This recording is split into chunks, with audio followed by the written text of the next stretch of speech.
এর সাথে লক্ষ্য করছি যে ইতিমধ্যে একজন ফায়ার ব্রিগেডের গাড়ি চলে এসেছে। ওয়েদারের মাধ্যমে তারা উপরে উঠছে এবং আমি আইন শৃঙ্খলা রক্ষার দায়িত্ব যারা আছে তাদেরকে বলছি সামনের সাইডটা যে টাউট ম্যানেজমেন্ট একটু ইয়ে করে দেবেন।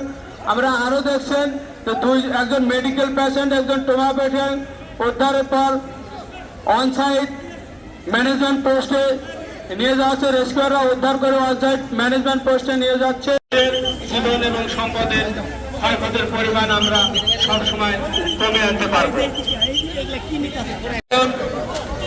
লাইফ ভিকটিম যার অবস্থা খুবই গুরুতর, সেই ভিকটিমকে রোপ ডিসেন্ডিং এর মাধ্যমে কিভাবে উপরে ভবন থেকে খুব দ্রুত সময়ে উদ্ধার কার্যক্রম এবং যে কোনো দুর্যোগে আমরা খুব দ্রুত সাড়া দিতে পারবো এবং দ্রুততর সময়ে আমাদের এই